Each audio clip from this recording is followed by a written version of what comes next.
Welcome friends. இன்றைக்கி நம்ம ரெட்டோ ரெசிபீஸில் Burmese street food ரொம்ப பாப்புலராக இருக்கக்கூடிய அத்தோவில் போடுற பெஜோ எப்படி பண்ணுறதுன்றதை பார்க்கலாம். இதை பார்க்குறதுக்கு முன்னாடி நம்ம சேனலை புதுசாக பார்க்குறீங்கன்னா சப்ஸ்கிரைப் பண்ணிக்கோங்க. இதுக்கு கடலைப்பருப்பு 1/2 கப் எடுத்திருக்கேன். இது 2 மணி நேரமாக நான் தண்ணியில் ஊற வச்சுருக்கேன். இந்த 1/2 கப் அளவுக்கு கடலைப்பருப்புக்கே நமக்கு நிறைய பெஜோ வரும். இது ஊற வச்சதை அரைக்கிறதுக்கு முன்னாடி 1 வரமிளகா 3 பல் பூண்டு சேர்த்து மிக்சியில் தண்ணி சேர்த்து அரைச்சிக்கலாம். இப்போ 1 கப் அளவுக்கு அரிசி மாவு எடுத்திருக்கேன். அதில் மிக்சியில் நம்ம அரைச்சதை சேர்த்துடலாம்.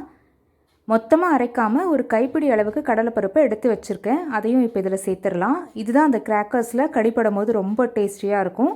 இதுக்கு தேவையான அளவு உப்பு நல்லா மிக்ஸ் பண்ணிக்கலாம். 2லேருந்து 3 கப் அளவுக்கு தண்ணியை சேர்த்து நல்ல வாட்டரி கன்சிஸ்டன்சி, ஃப்ளோயிங் கன்சிஸ்டன்சிக்கு இருக்கணும். அது பாருங்கள்.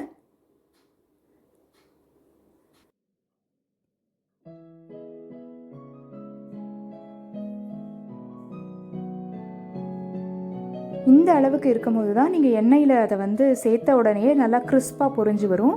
இப்போ நல்லா எண்ணெய் சூடானதும் ஒரு வாணலியில் 1லேருந்து 1.5 கரண்டி அளவுக்கு நம்ம அந்த எண்ணெயில் சேர்த்துடலாம். 2 நிமிஷத்துலேயே நல்லா கிறிஸ்பாக இந்த மாதிரி மேலே பொரிஞ்சு வரும். திருப்பிலாம் போட வேண்டாம், அப்படியே வெயிட் பண்ணுங்கள். கோல்டன் ப்ரௌன் ஆன உடனே சூப்பரான அத்தோ பெஜோ நமக்கு ரெடி ஆயாச்சு. ரொம்பவே யம்மியாக இருக்குல்ல பார்க்குறதுக்கு.